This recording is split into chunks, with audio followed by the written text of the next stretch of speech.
Hello and welcome back to the Bird's Eye View podcast. We are here following a World Baseball Classic win for Team Canada. I'm your host, Zach Worden, joined as always by Jori Negin-Shecter, who is down in Miami for some WBC games of his own, but the show must go on. So, Jori, you were locked in on Canada this morning. How are you feeling about this big win that they come out with on game one against Colombia? The bats come to life. It's a big win for Team Canada. The run differential stuff certainly helps, at least as we record this.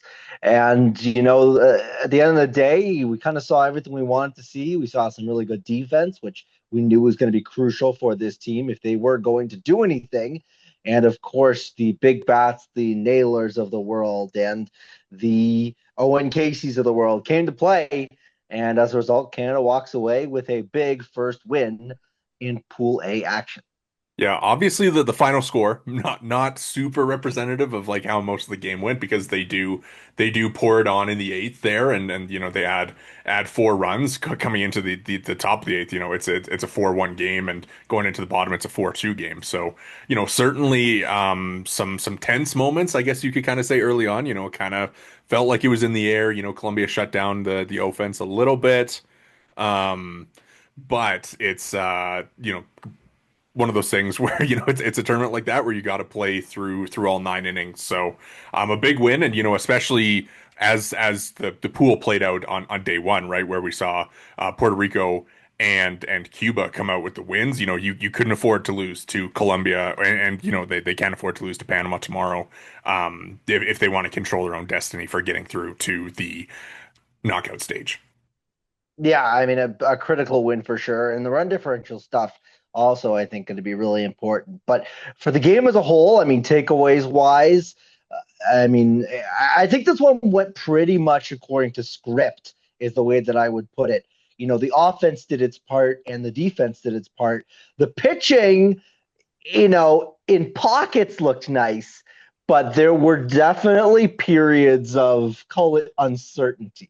Yeah, so I mean, let's start there, right? Because I mean, let's start, I guess basically first inning, you got Michael Soroka taking the ball and, a little bit of traffic on the bases early and you escape not giving up a run where Josh Naylor, throws out a run at the plate. They pull the infield in and then Bo Naylor throws out a couple of runners to end both the first and second inning. So, obviously I'm sure if you're Soroka, you probably wanted to control the traffic a little bit better, but, I don't think that you can complain really when he ends up going 3 innings and only gives up the one run. So solid enough start from him to kind of give them a chance, and the Owen Caissie homer obviously puts them up early, and they kind of are able to turn the ball over to the bullpen, which looked pretty good. Yeah, I mean, in terms of the bullpen stuff, I don't know if there's anyone you want to highlight. I mean, you and I both kind of said it before we hit the record button formally here, but Eric Sarantola, that guy looks like a dude. Yeah, he was good. Obviously, he comes in. Mike Ashman struggles a little bit there in the top of the eighth, and it's the tying run at the plate. Sarantola comes in against Gio Urshela, who's a big league talent, right? And he punches him out on 3 pitches to escape the jam. Probably, I mean, if you're going to look at like the highest leverage, I don't have it in front of me, but the highest win probability added, like that strikeout probably was up there for sure, right? So nice to see him kind of have a big moment there. Obviously in the ninth inning he does get he does have to come out before finishing the ninth inning with an error in center field, but nice stuff from him all around, I think. And I mean, if you're looking at the bullpen, I think Noah Skuro, like three shutty with a couple of strikeouts, like that was really encouraging for Canada and for him as a guy who was really important to their World Baseball Classic run in 2023, where he threw 5 scoreless innings against Colombia in that tournament to pick up the win. So good stuff from him, and I think just kind of the bridge getting to Sarantola performed pretty well, right? Like, I mean, I think Diaz, Skuro, obviously Ashman's kind of the one guy who was off, and then Sarantola and Philippe Aumont are able to kind of close it out. Anything on the hitting side or defensively that for you kind of pops off a little bit? Because to me, Denzel Clark There are a couple instances in center field. He bobbled one ball that resulted basically turned a single into a double. You mentioned the error. I don't know. This guy's a Gold Glove talent center fielder, excuse me. But it's not the first time he's been wearing a Canada jersey and had some fumbles and bumbles in center field. Yeah, I think the defense was like really big early on, right? And we talked about it kind of on our WBC preview, just how much this team's going to lean into the defense. And obviously, we saw a couple of mistakes where, um, you see Otto Lopez and Denzel Clark in the ninth inning not be able to communicate, and the fly ball kind of bounces off them and falls, and then where I guess kind of too on the one ball in the gap where their relay wasn't really sharply executed. So those are kind of the two things defensively. But at the end of the day, they win the game, so you can't complain too much about it. I would say. Um, but offensively, right? Like, I think that's kind of where we knew that they were going to be able to kind of separate themselves from the pack. And I think you look, Josh Naylor had a couple knocks, Abraham Toro had a big day, Owen Caissie, obviously the homer, two hits. Um, what did you kind of make of the offense? And I think Casey's kind of the headliner of the game, kind of with the home run, kind of having his moment. Yeah, but also, I think that Abraham Toro deserves a little bit of love here. And that triple as well late in the game. We were kind of given a little bit of a flack to Ernie Witt and so forth about the decision to have him so high in the lineup. And evidently, it seems to have worked out in the end. I don't know if that's a process thing. I don't know if that's just a luck of the draw situation. But at the end of the day, Abraham Toro may have been their most important hitter today. Yeah, yeah, no, I think late too. I early on, right?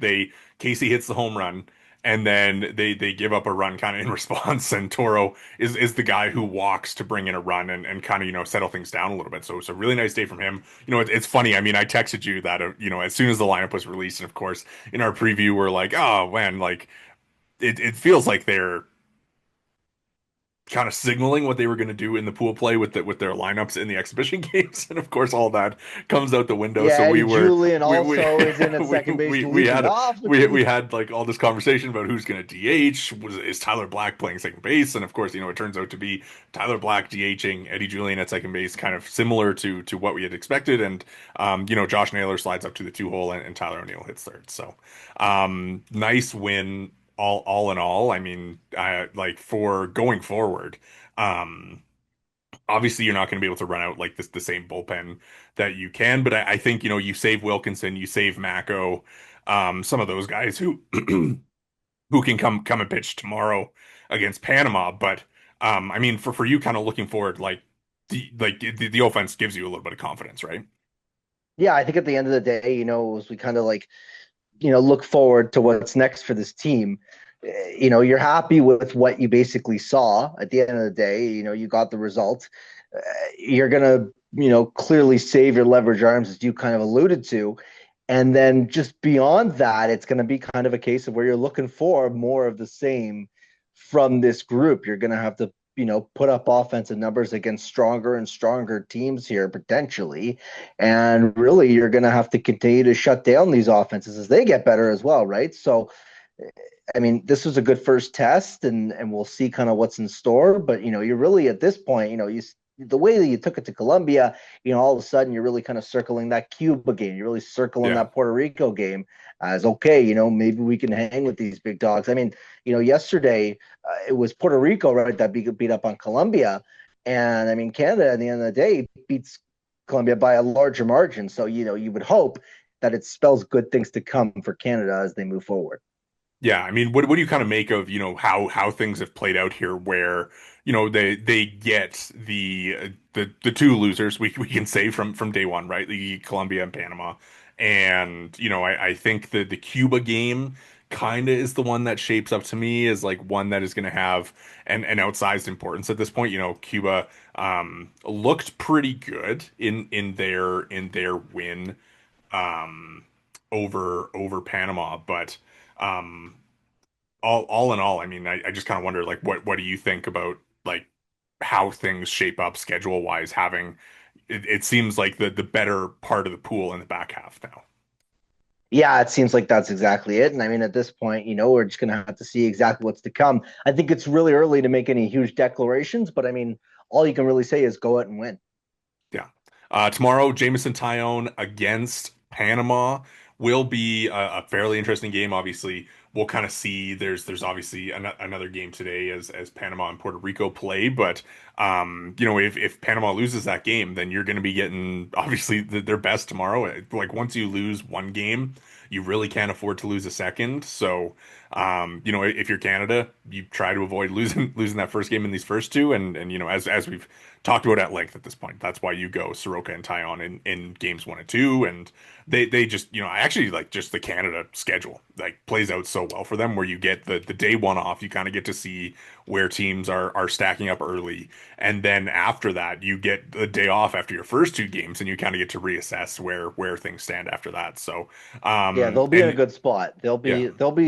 Have the opportunity to, kind of decide their destiny as it were.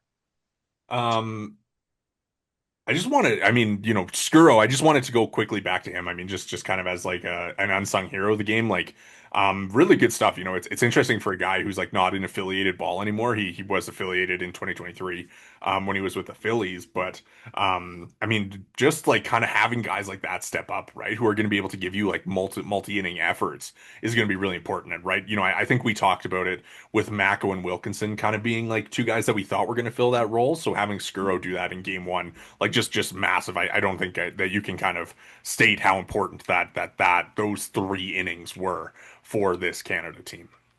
Yeah, not to mention as well the other two you mentioned. You're talking about lefties here versus Yeah, Skuro or righty, true. right? I think that That's a good also is point. kind of part of the equation as well. If you're going to have a long relief righty, excuse me, Skuro seems like he's up to the task. Yeah, will be interesting to see if they ultimately decide to bring him back later in the turn, or sorry, later in the round robin against Cuba and Puerto Rico, and kind of see how things stack up that way. But yeah, but I mean, any thoughts for tomorrow against Panama? Any lineup changes you'd like to see? I certainly think Owen Caissie, maybe slide him up a little bit, get that guy up to the plate a little bit more. But I mean, anything else you're going to be specifically watching for Let's before first pitch?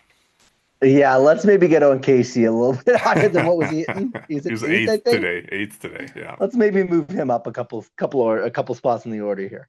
Yeah. Good stuff from him. Obviously, you can't complain about a homer and a couple of knocks, and just a really nice team effort.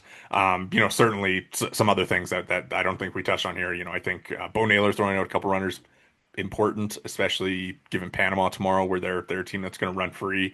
Otto Lopez hit by pitch. Like if there's one guy in this tournament Yeah, that Canada stay healthy, please. can't really afford to lose, it's Otto Lopez. Obviously, the shortstop depth is essentially Adam Hall by himself. So yeah, going to be fun start to the tournament. Nice start for them. Kind of everything is going according to plan. You got any last thoughts on this one before we run for the day?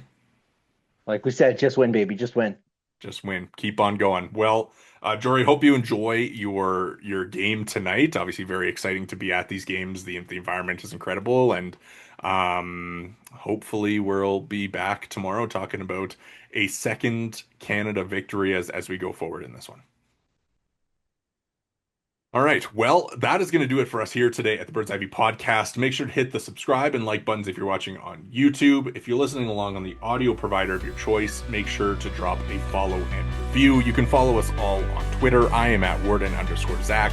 Jory is at J Negin-Shecter, and the pod is at BEV_pod. Thank you so much for listening.